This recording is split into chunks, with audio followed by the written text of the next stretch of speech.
বাংলাদেশের গণতন্ত্রটা হইল আপনি গুড়ার ডিম আছে না, সেম গুড়ার ডিমের মতো।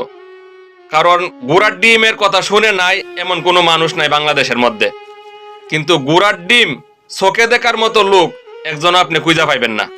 কোনো সিকিউরিটি লাগবে না, শুধু আমাদেরকে যদি কেউ গুলি করে মেরে ফেলে তাকে যেন ধরে বিচার করা হয়। আপনি যদি আজকে আমাকে, জাবেরকে, আমাদের টিমকে মেরে ফেলেন এবং তার যদি বিচার করতে না পারেন তাহলে নতুন কেউ জন্মাবে না। শুধু এই জন্য তার বিচার করে ফেলতে হবে, আর কিছু স্পেশাল সিকিউরিটি লাগবে না। উনি বলতেছে উনি মারা গেলে যেন উনার বিচারটা সঠিকভাবে করা হয়, আর না হলে পরবর্তী সময় এমন মানুষ জন্মাবে না। এই কথাগুলো ভাই আমার আপনার মনে স্থান পেলেও আমার আপনার সহ অসংখ্য মানুষের হৃদয় স্পর্শ করে গেলেও আমাদের দেশের বিভিন্ন রাজনৈতিক দলের বড় বড় নেতাদের হৃদয় স্পর্শ করতে পারে নাই, কিংবা তাদের মন এই কথাগুলো জয় করতে পারে নাই। যদি পারত তাহলে দেখেন আজকে কয় দিন হয়েছে, আজকে 4 দিন হয়ে গেছে। হাদি ভাইয়ের মৃত্যু নিয়ে কিছু হয়েছে?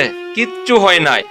গ্যারান্টি সহকারে বলতে পারি আর কিচ্ছু হবেও না, কারণ এটা বাংলাদেশ। কিংবা কিছু মানুষকে জিজ্ঞেস করে দেখেন, সবাই ভুলে যাইতেছে হাদিকে, সবাই ভুলে যাইতেছে হাদি যে একটা বিপ্লব ছিল, সবাই ভুলে যাইতেছে হাদি যে একটা সত্যবাদী স্পষ্ট একটা ছেলে ছিল, সবাই ভুলে যাইতেছে আমার আপনার মানুষের জনমানুষের মনে যে কথাগুলো, সেই কথাগুলো হাদির ভাষায় স্পষ্ট করতে পেরেছে। সবাই এটা ভুলে যাইতেছে।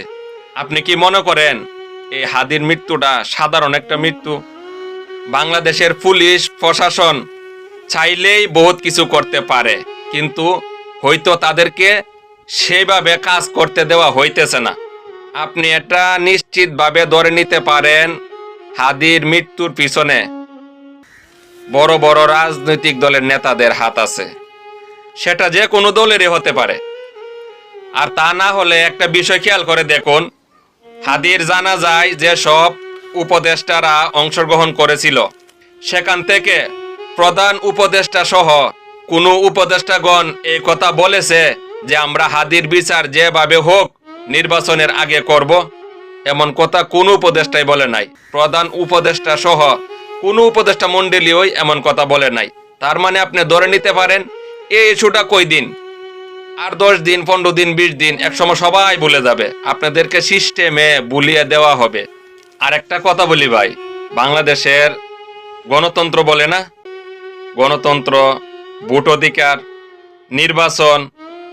তো বাংলাদেশের গণতন্ত্রটা কি জানেন?